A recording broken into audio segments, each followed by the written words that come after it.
Welcome into the CHGO White Sox podcast, presented by DraftKings Sportsbook, America's top-rated sportsbook. Use the promo code CHGO when you download the app. When you sign up, I'm Sean Anderson. You can follow me on Twitter at Sean_W_Anderson. Welcome into Studio A of our CHGO offices here in the West Loop of Chicago. Hey. Alongside me, as always, is Herb Lawrence. Hello. You can follow him on Twitter at Ecknerwall23. He's our CHGO White Sox community leader. No Vinny, no Jared, just the boys hanging out. Yeah, it's all right. You know. Us two could talk about these shy White Sox for a little bit. It's our jobs. It is our jobs. We do that 5 days a week. And it's fun. And, hey, we got a lot more fun stuff coming to you, possibly the CHGO member. If you do want to become a member at allchgo.com, we really do urge you to. We got some new tiers coming. We got some new stuff coming for merch. I think I don't want to give it away. But we got some stuff. There's levels to it. Lots of stuff. As the promo says on Twitter. So make sure you're signing up for memberships. At allchgo.com, and this can be announced at like 10 a.m. tomorrow. Is this our trade machine in the middle? So on today's episode, and what's up, Alec, in the chat, we're going to be busting out the old trade machine. We're going to be seeing what this fires up and seeing, if the White Sox can make any deals that make sense. We're not claiming to be GMs. The trade machine isn't claiming to be a GM. They just made the machine, all right? So whatever the machine gives us is what the machine gives us, and you can't get mad at us, okay, Steven? All right, so you can't get mad at the machine. I'm not making promises I can't keep. This is what the machine said, all right? And it's not the newest date, all right? It's from 2009, but it works. And that's all. We're proud of it that it works, okay? So we're going to use the trade machine, and it's going to be a fun time. We heard the report from Jeff Passan basically saying the White Sox are looking to do an MLB for MLB swap, right? So what we are going to do is we're going to look at the top 8 players for the White Sox, and we're going to try to trade them off the team, all right? Good riddance. We liked having you on the team, but goodbye. We gotta live in reality. The White Sox in 2023 can't spend money on any good players. They got to trade them away. And yeah, if this is true, what Jeff Passan reports, and there's no reason to not believe what Jeff Passan says, and Rick Hahn himself was talking about going via the trade route at the GM meeting. So theoretically, one or more of these 8 guys will be traded away from the White Sox. And then there'll be some new players on the White Sox via trade. So we're going to get the jump on it and help Rick out a little bit. And our trusty machine right here will assist us in that. Yep, and this is what Jeff said.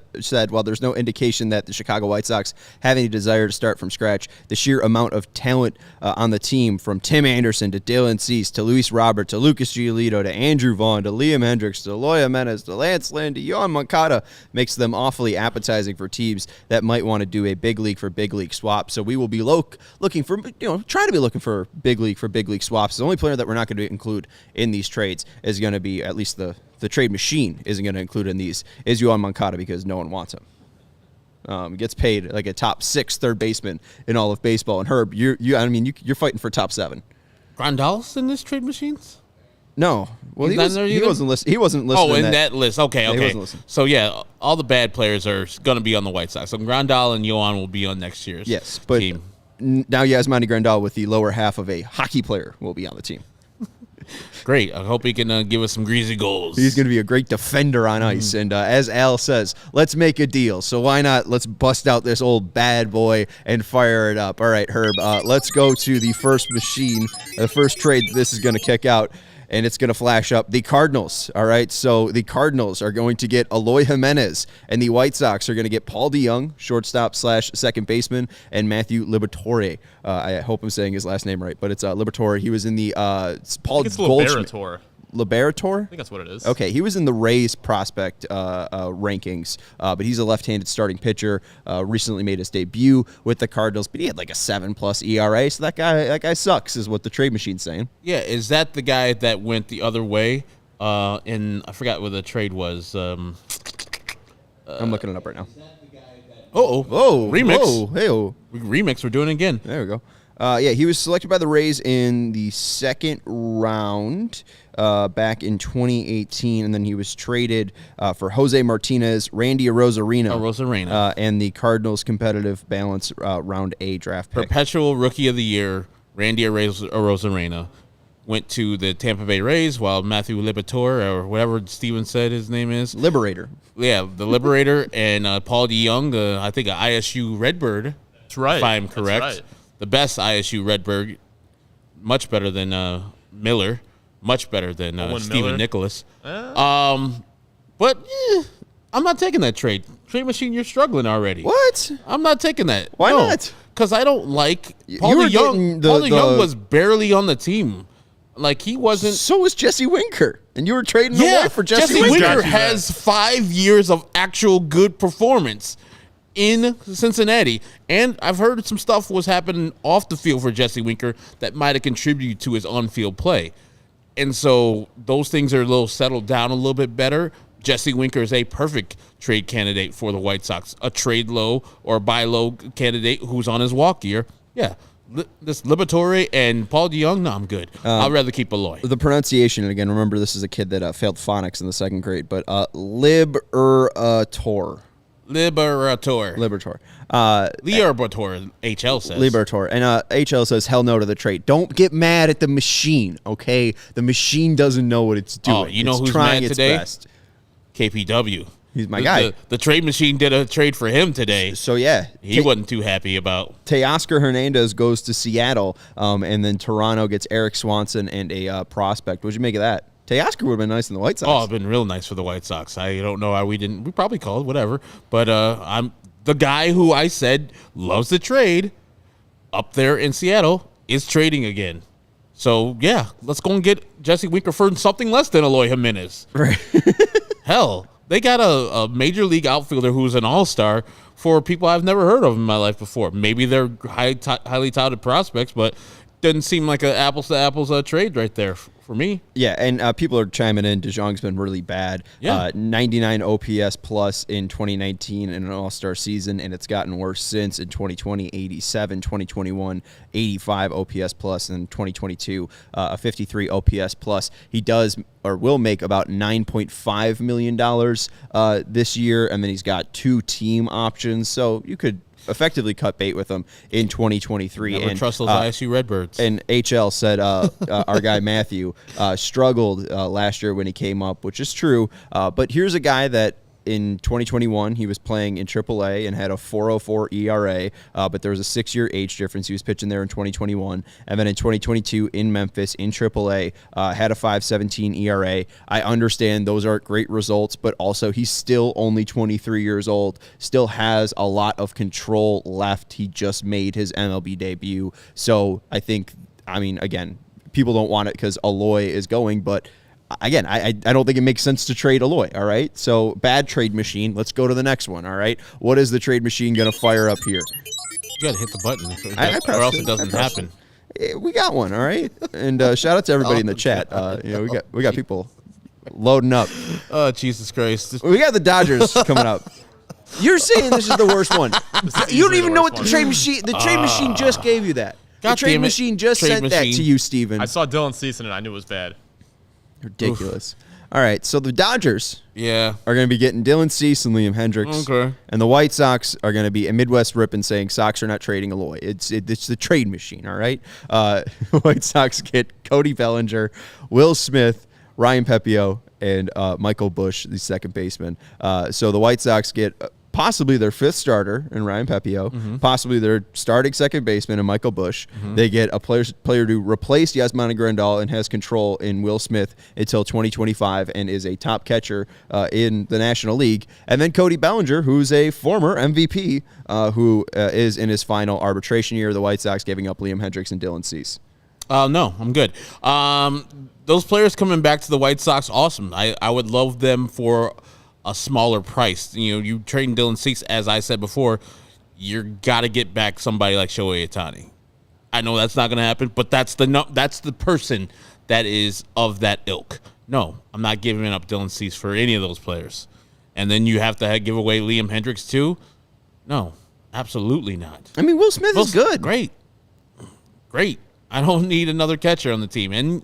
But then that allows Yasmani Grandal to move to first. And then we still have everyone wants. Well, we still have a first baseman in Andrew Vaughn. So, no.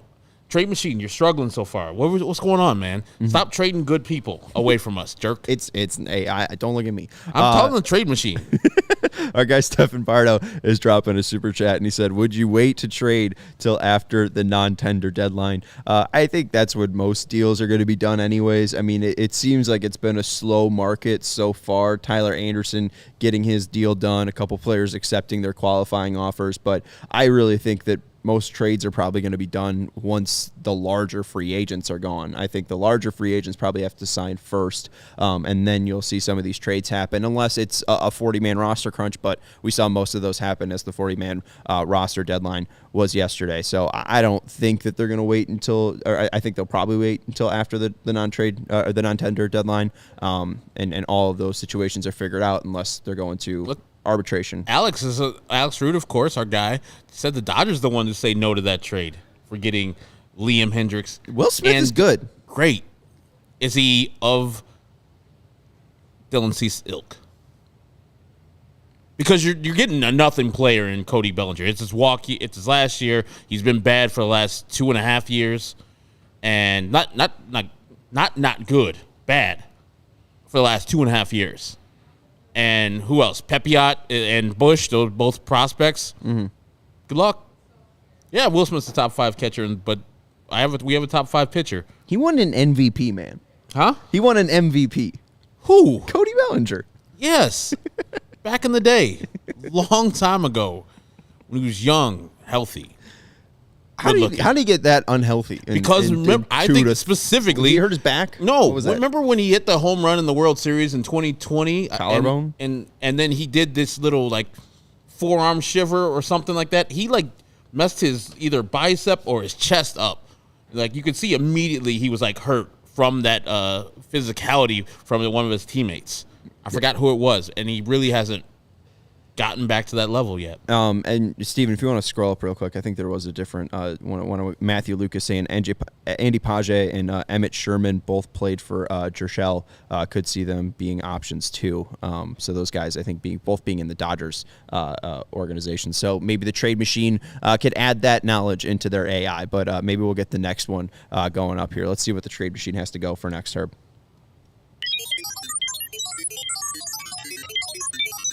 All right, so the Rays didn't trade people off their 40-man roster. They ended up, making a commitment to these players like Ryan Yarbrough, Andrew Kittredge. But Andrew Vaughn is one of those players. We're talking about MLB for MLB swaps. You're biting your lip like it hurts. But Andrew Vaughn is going to go to the Tampa Rays in this trade. Andrew Kittredge, a relief pitcher, Brandon Lau, second baseman, and Ryan Yarbrough, kind of a starter, kind of a relief pitcher. He can go about he's an opener. Can go. He's thrown about 100 innings in a season before, so I don't want to just say he's a relief pitcher. But Kittredge, Lau, and Yarbrough coming to the Sox, Vaughn going to Tampa. The reason why I'm biting my lip is the reason why KPW was talking about. This one indicates that O'Brady is back. Because if you're trading Andrew Vaughn off the team, you have to have a first baseman. And I'm damn sure that's not Gavin Sheets. So this trade on its surface looks appetizing because of the player that Lau is at second base. Yarbrough is designated for assignment. Yeah, JJ just said, isn't he? Damn trade machine. Get your shit right. It's not like the George Michael sports machine, though. You hit it and you go out to Cleveland instantly? No. Who's George Michaels? I know George Michael. Singular. George Michael. He had a sports machine, so George Michael's his sports machine. It was on Channel 5 after every Sports Sunday. Back in the day. Was it like a national program or was it like a Chicago thing? It was national. George Michael was out of Washington, D.C.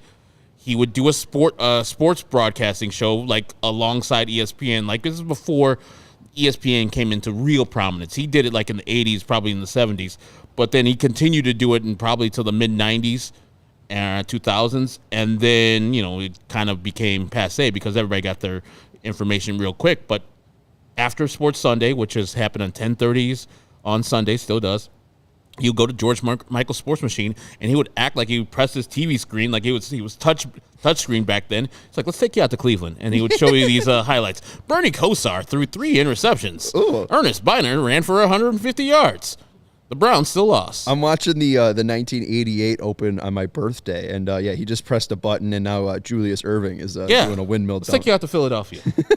All right, all he used to do. Let's take you out to Tampa. All right, we're not going to get Ryan Yarbrough in this deal. And Connor Smith loves the George Michael sports reference machine. Connor Smith's also changing his profile picture. He had his Washington Commanders hat on, then he took off the hat and had kind of some crazy hair going, and now he's I think proudly displaying that his Commanders defeated the Eagles. So shout out to Connor for that one. But yeah, the idea of trading Andrew Vaughn, the idea of trading Dylan Cease, the idea of trading Eloy Jimenez, the players that we've gotten so far from our lovely, lovely trade machine, it makes no sense to me, right? And the big thing, I mean, yes, you're clearing some space with the Liam Hendriks deal. Bellinger isn't making a ton. Will Smith isn't making a ton. Dylan Cease isn't making a ton yet. But when we're looking at these deals, what I hope the trade machine understands in our next part of the segment is that the White Sox need to get rid of salary when they're making these trades, right? Trading players that are going to be on the team because Jose Abreu is not going to be here is so important. Yeah, and so you can get money back, and you can maybe spend, if you're sending Andrew Vaughn, even though he doesn't make that much money, to another team, you can probably go and spend on a first baseman. If you're not signing Jose Abreu, you have the availability and the position available. So I think some of the trade machine's future suggestions will be of that ilk too, where you're trading off people who are making a little bit money for people who aren't making a lot of money, or prospects that are major league ready, so they will be making major league minimums. Yeah, and Connor saying so far the trade machine, Tampa's the best trade machine trade that they've come up with. Cardinals is the other trade that they've come, and the worst one's the Dodgers. So, we'll put the information in the trade machine. We'll see after this ad break if it gives you any more better results. NBA fans, the wait is over. Basketball is back, so tip off the season with DraftKings Sportsbook, an official sports betting partner of the NBA. New customers can make any $5 NBA moneyline bet and get $200 in free bets if your team wins. And check this out. In addition to the usual bets, everyone can boost their winnings up to 100% with DraftKings stepped-up same-game parlays. Go to the DraftKings Sportsbook app, opt in, and place a stepped-up same-game parlay today with bigger payouts than ever. DraftKings Sportsbook is where I go to bet on the NBA. I had a four-legger in some NBA games last night. Luka Doncic had a nice game. I bet the under on 50.5 for his points, rebounds, assists. Steven, guess how many he had?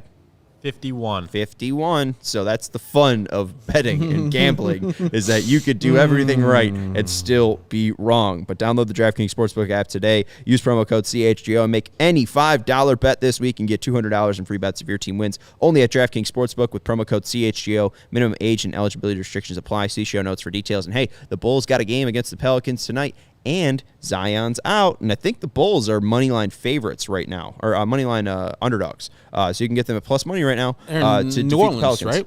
I think so. All right. Because the Pelicans just came here. Yeah. And then next up is Pins and Aces. It is getting cold out there. You might not be able to buy, head out and be, golfing right now on some Chicago links, but you will be soon. And I know every single golfer, especially Steven included, is excited for the 2023 season to get out and hit the links. And when you do, make sure you're wearing some Pins and Aces. They're the official golf apparel partner of CHGO. We love our Pins and Aces gear, and our guy Steven gets tons of compliments on and off the course when he's wearing his Pins and Aces gear. They're a family-owned golf and apparel business, and they make amazing polos, hats, golf bags, and even our favorite beer sleeve. Especially for the holidays, you want to get your people an innovative product that allows you to store 7 beers right inside your golf bag, especially being in Chicago. You don't need to really use this for golf, whether you're going to the beach, whether you're going to a White Sox game, whether you're going to a golf game, a golf match. Use the beer sleeve, right? It's going to keep 7 beers cold, and that's more than a 6-pack. You can get real loose on 7. It feels like it should be an even amount of beers that you're drinking. Have you ever figured that to be the case? I've heard some theories that 2 beers is good, 4 beers is good, 6 beers is good, but if you're in that like 5 or 7, that kind of gets a little rocky. If you're sharing with a fellow golfer out there, maybe you can battle over the last one. Hey, whoever wins this hole gets the last beer. If you're able to count them, it's not enough. Right. But check out pagesandaces.com and use promo code CHGO to receive 15% off your first order and get free shipping. That's pinsandaces.com. All right, so we put some stuff back into the trade machine. We've added some AI. We've hopefully that some bitch figured it out. Yeah.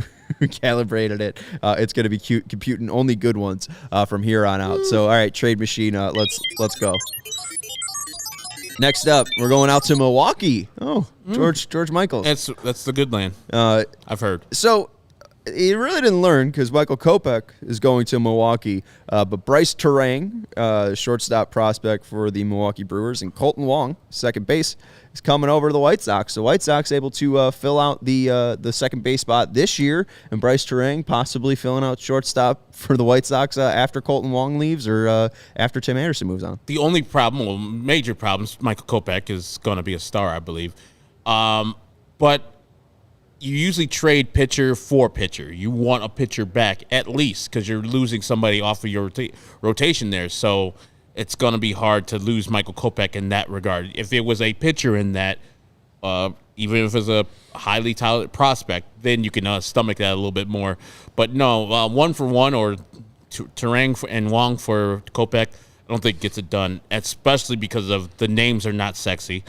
Kopech is going to be ascending to a probably top of the rotation starter, and to trade him for somebody that those guys who are rolls of the dice, it's going to be very, very hard for White Sox fans to eat that one. Yeah, my worry with that one, I think the Brewers might just say no because, I mean, who's going to play second base for them if Wong leaves? You know, I think they picked up that option for a reason, just because. One of the White Sox. Hey, Josh Harrison's a free agent. Hey, that's true. One of the mini White Sox who are second base shortstops. Right. But then Terang, I mean, that's such a broke franchise. Like, we really can't harp on how broke Milwaukee is. Like, there was last spring training, the owner was like, yeah, we didn't even make money last year. And, like, you know, they can sit, but, like, if any team's not making money, it's Milwaukee. No, they made money. They made a lot of money.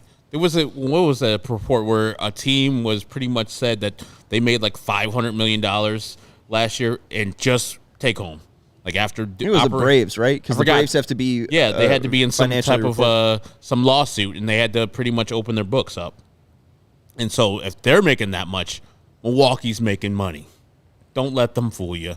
Don't let them tell you, hey, we're barely making money. We're barely making payroll. My ass. They all get like $50 million, I believe, from BAM, from the baseball's marketing or their national TV deals before they even start one pitch. So calm down, Milwaukee. Calm down. Well, here's the exact quote. Now I need to look up when American Family Field was opened up and when, and that too. And when it's going to shut down, or when's the lease up. Yeah, I don't know. I can't find the lease right now. But basically, what it said was Brewers principal owner Mark Anasanzio said team had an operating loss during the 2019 season. But then it also says under the video, Brewers owner Mark Anasanzio wants to keep the Brewers in Wisconsin. So that just more sounds like, we're broke. We need the government to pay for our stadium. Yeah, Milwaukee's not big enough for us to support a team, even though they get like 25,000 in that stadium every game. Yeah, that's them begging the state of Wisconsin, hey, if you want us to stay here, I heard Memphis, Nashville, Portland, we can move there. Milwaukee's already moved a couple teams out of here before, so we could do it again.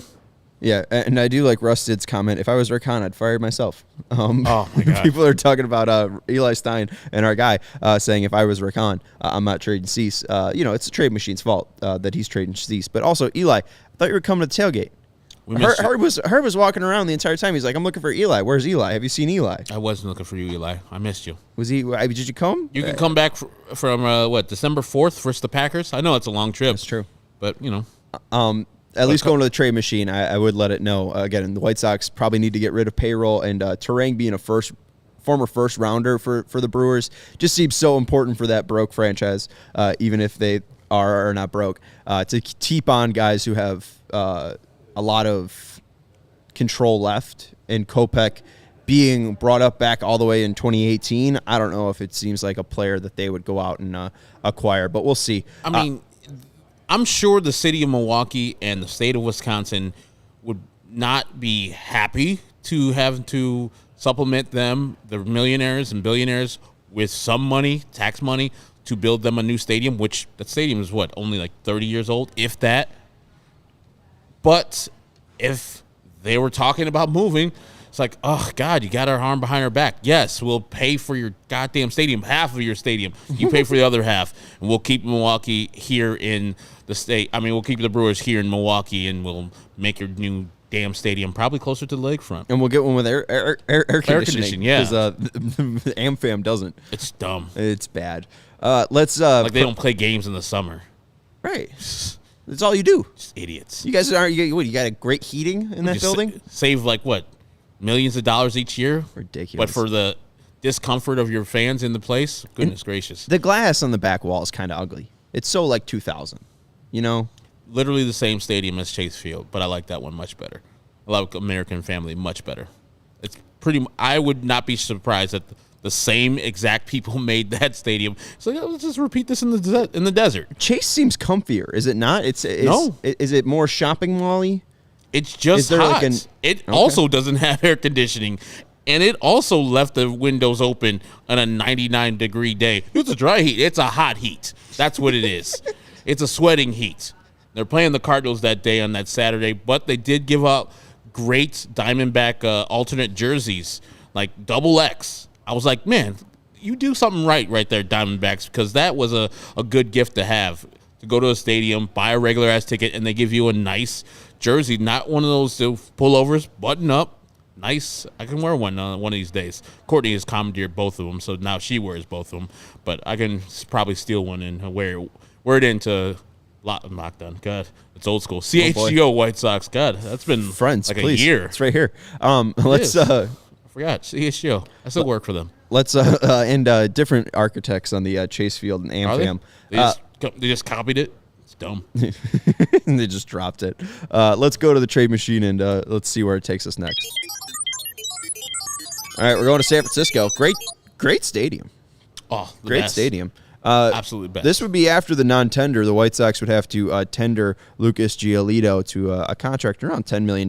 But Lucas Giolito would be going to the Bay Area, and he'd be becoming a San Francisco Giant. And Mike Yastrzemski, it'd be two Yazes, would be in right field.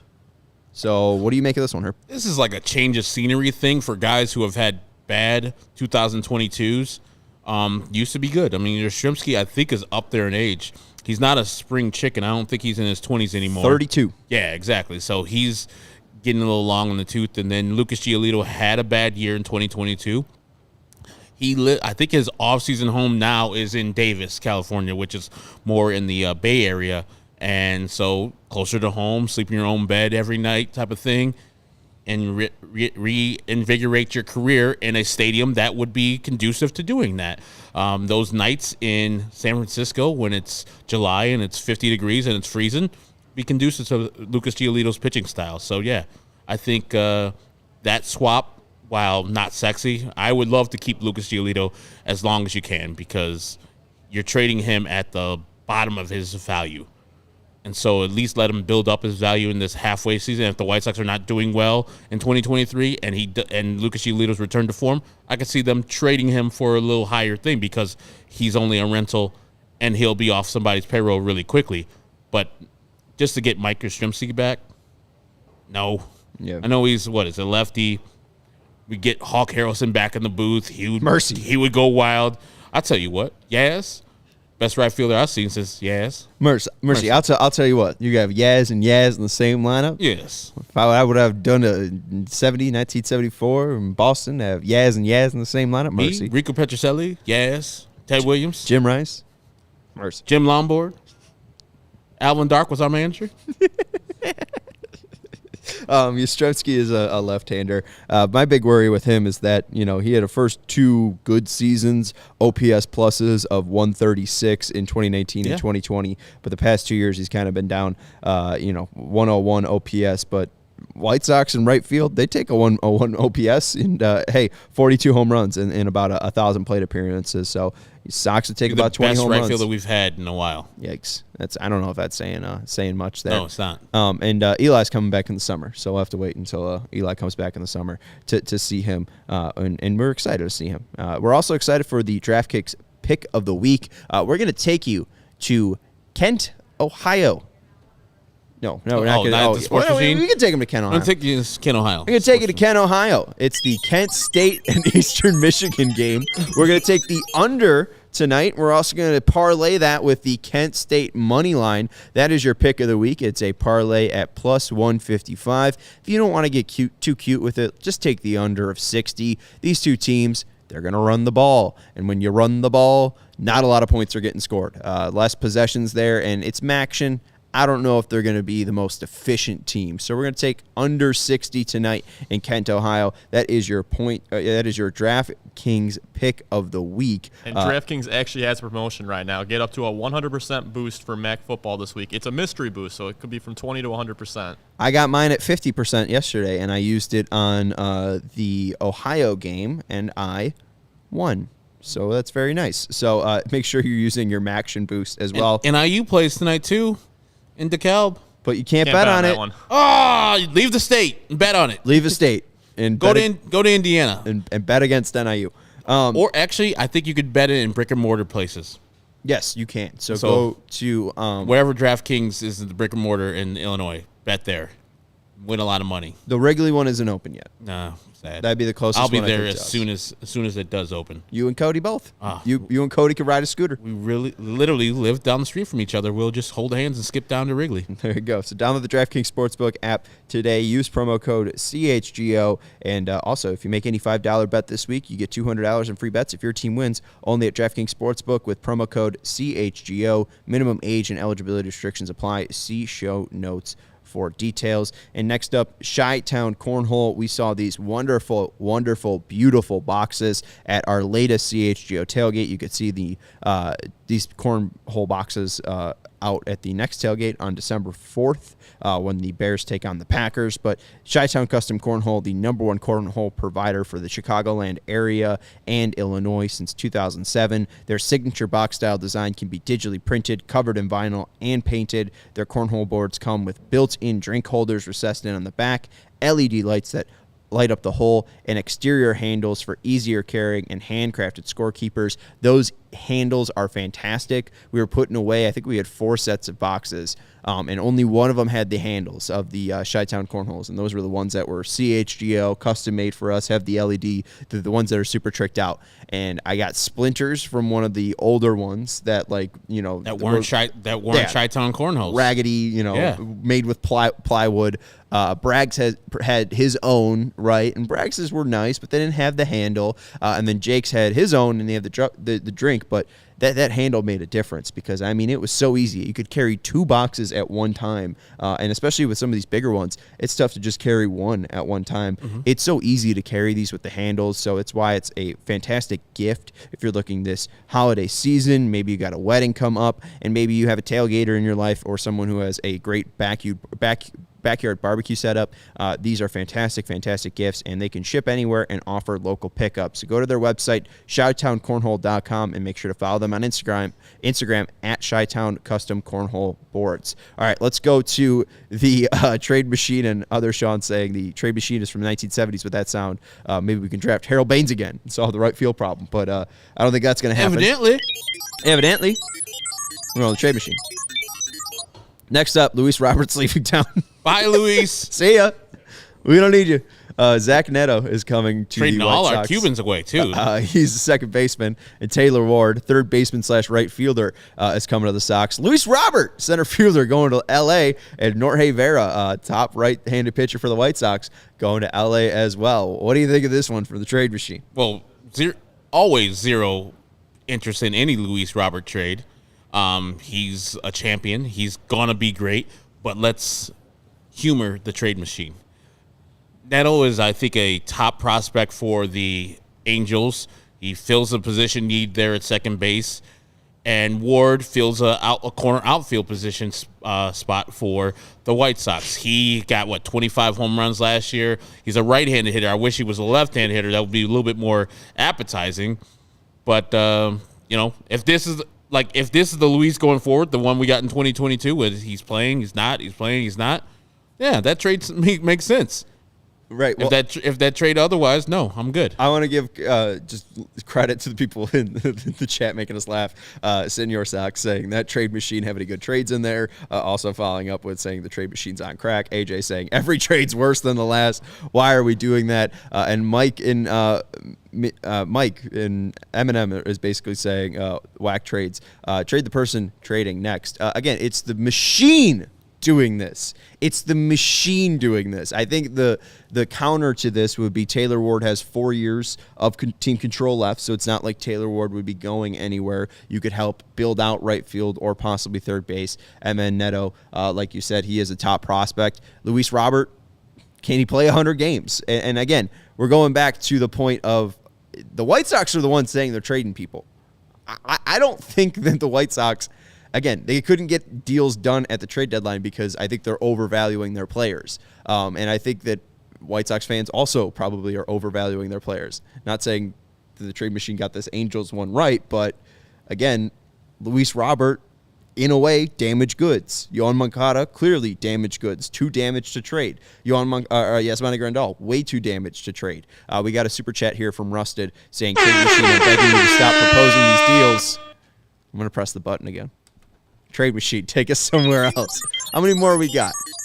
2 more, right? 2 more? We're going to Atlanta. Or 1 more.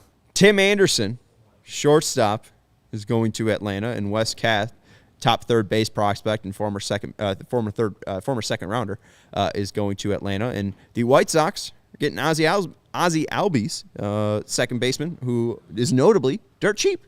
Yeah, he signed a terrible contract where it's like 7 years for $35 million.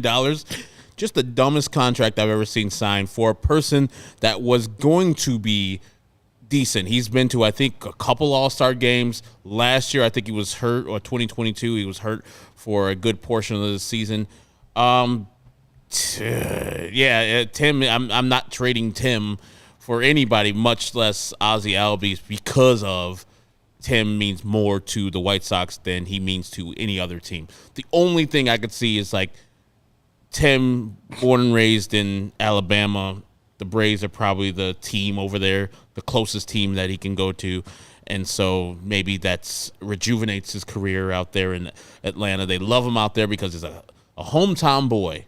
And then you got to throw in, who would we throw in there too? Wes Kath. Wes Kath, third baseman, yeah. I guess to make it even. But Ozzie Albies is like, 26?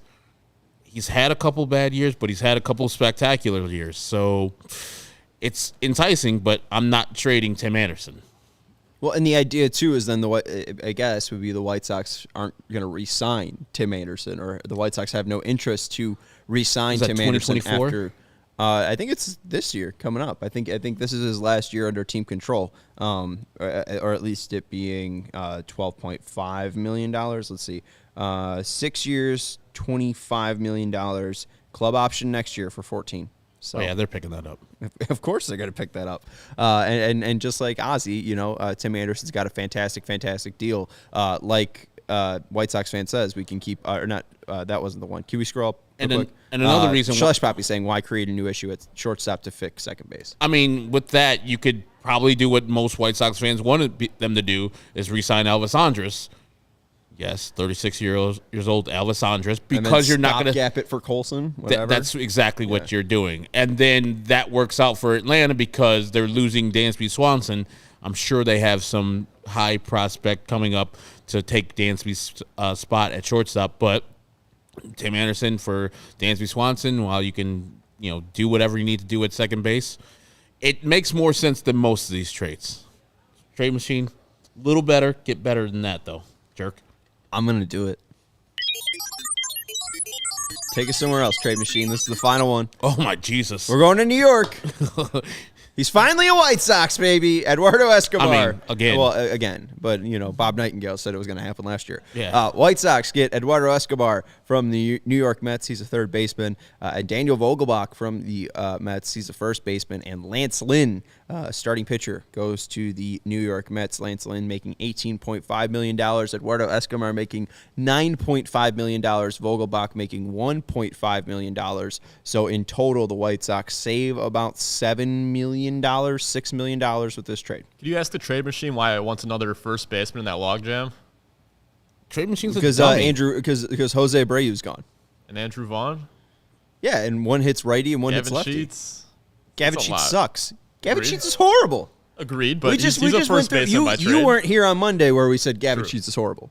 I knew that, though. I did, in fact, watch the season. It was a rough one. Yeah, I mean, the idea behind that trade is that Gavin Sheets isn't on the team because Oscar Colas is, Daniel Vogelbach is, and also, even then, you're going to need somebody to hit righties because either Andrew Vaughn's going to struggle there or Eloy Jimenez is going to struggle there.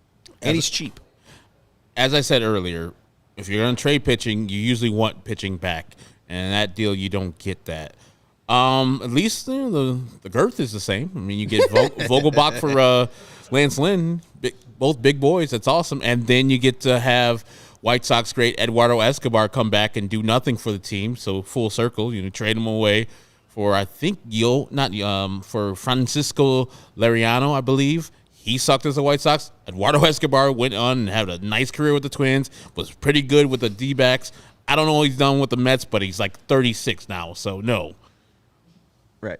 No. But he's got versatility, and that's what the White Sox love. He could play second base. He could play shortstop. He could play third base. He could play left field. He could Is play that right Rick field. Hahn control of Yeah, the baby. trade machine? It's the Rick Hahn trade machine. It's like, let me get Paul DeYoung, who's not good anymore, but he's versatile. He's versatile and playing a lot of positions. Mediocre. Awesome. Why not get one player when you can get two players? Like it was back in the Even day. if one He'd of them like, was bad. let me get Ryan Terrio or Sam Folds. Alrad saying, I think Sexbot could come up with better trades. And They tried earlier. They were participating. Yeah. They didn't say anything about it. Alex saying, is the trade machine using the same AI as a Sexbot? We think so.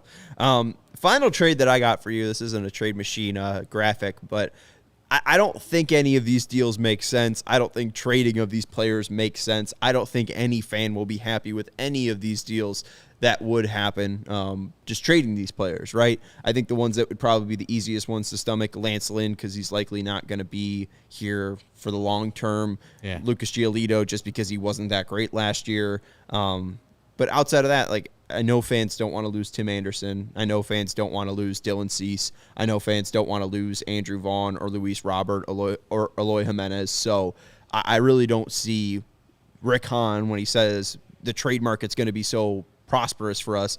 I don't believe him because the last time we saw them make a deal was, last two trade deadlines ago. They couldn't even get a deal done this last trade deadline. So I don't expect them to be. Diekman.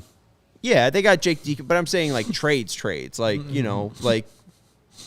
franchise altering ones where it's a headliner where we're talking it for a week. We didn't even mention the Diekman one. I think when it was made and we were doing 5 shows a week. So that was the point of the exercise trade machine, to point out that the trades that are out there for our 8 top players are going to be very hard to make. And it's going to be hard to get value for value. I think the White Sox overvalue what they have in their organization. 100% they do.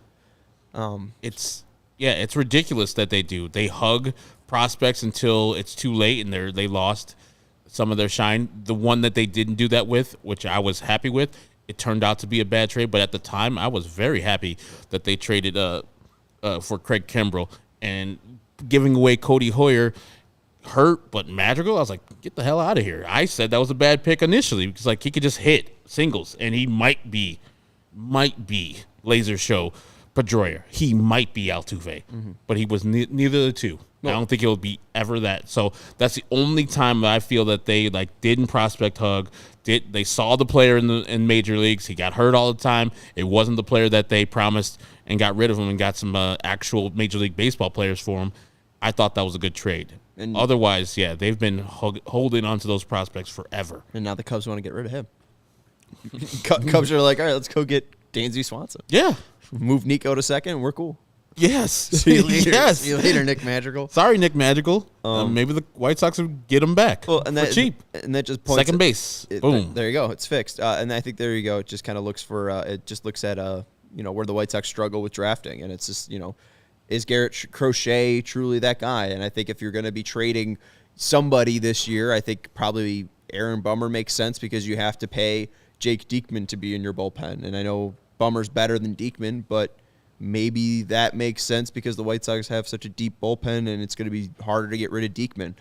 Garrett Crochet makes sense to get rid of too because if you get rid of Bummer, maybe Crochet fills his spot, or the other way around. If you get rid of Crochet, you at least have Diekman and Bummer to rely on. So I could see that happening, but I really just don't see an easy fit for the White Sox to make a trade.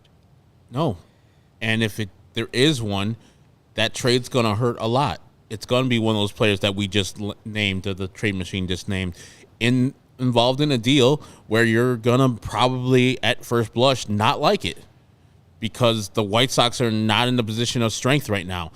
You think the rest of the league doesn't know the White Sox can't compete on the free agent market and need to fill in some spots? They know this.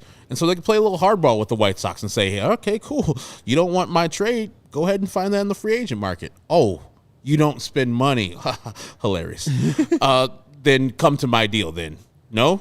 Cool. We'll be here when you call us back in February. The deal will be worse, though. So, they have the other teams have leverage on the White Sox. They know the White Sox need to come back from an 81 year, and they need to do this via the trade because their prospects are not that great, and they don't have any money, or they don't have any money to make that free agent a reality. Thank you to Connor Smith for the super chat. Give me, come on, don't cut it off. Connor saying, great Kenny Williams trade. Joe Borchard for Matt Thornton. And I do think that Connor probably edited the Matt Thornton Wikipedia after it says the trade Seattle to the White Sox in exchange for Joe Borchard. It says, under the tutelage of pitching coach Don Cooper, Thornton emerged as a dominant bullpen force. So mercy. Thank you for the Don Cooper mention. But we appreciate everyone for hanging out with us. We appreciate all of these super chats. Connor, Stefan, and I think Rusted gave us one as well. Rusted, I didn't mean to blast you by being like, he was like, what was it? Trade machine. I'm begging to stop proposing these deals. Hey, we hope you had fun with it for 45 minutes. They were bad trades. We know that, but hopefully they were fun bad. And I like Rusted's comment. Hahn has made so many bad decisions that he's depleted the farm system, so we can't make trades. But he's the owner. But the owner won't spin, so we can't sign free agents. What a clown show. Mm-hmm. Yeah, true. That's very much true. That's life as a White Sox fan, baby. And Eminem saying we can trade Rick Hahn for Joe Madden at this point. I would probably I do harm to myself, I think. Can I take us back to a trade I think that would make a lot of sense after doing the show? When Kyle Korver was drafted, so we're going basketball here, the Nets traded him for cash considerations. Those cash considerations were used to buy a copy machine. I think this trade machine could net us something like Kyle Korver. That'd be great. Okay. Because what it's spitting out right now is just of no value to me. So you want to get rid of the trade machine for like lunch? That'd be great, yeah. Okay. West Loop Market maybe, a nice Philly. I could go for that. I like the Philly. I mean, Lawrence, did you see the trade machine? But did you see the trades that were? It's not gonna get us a lot of money. We could at least go above West Loop. Love the place. Ate there today. I think we can get like $50 for the trade machine, and I think Steven is just being smart with what he says. He's having realistic expectations. Lawrence wants the world here, but anyways, that's gonna do it for. I tried to get Steven to get the Office Space song, and we're gonna take this outside and beat the hell out of it. we got bats somewhere. Yeah. It's good to be a gangster, man. It is. That's going to do it for the CHGO White Sox podcast. You can follow us on Twitter at CHGO_White Sox. Make sure you're liking the live stream as well. Thank you guys for hanging out with us. We do appreciate it. Edgardo said the trade machine is worse than our GM. Is it? Is it that Edgardo? bad? Get Cesar Hernandez. That's Herb Lawrence. For Connor Pilkington, who's playing on the goddamn Guardians, starting games. Well, I'm fine with that because the White Sox ate that kid's lunch. But you can follow him on Twitter at Acknerwall23. I'm Sean Anderson. You can follow me on Twitter at Sean_W_Anderson. Maybe the trade machine will trade me tomorrow. Find out tomorrow on the CHGO White Sox podcast. Go Sox.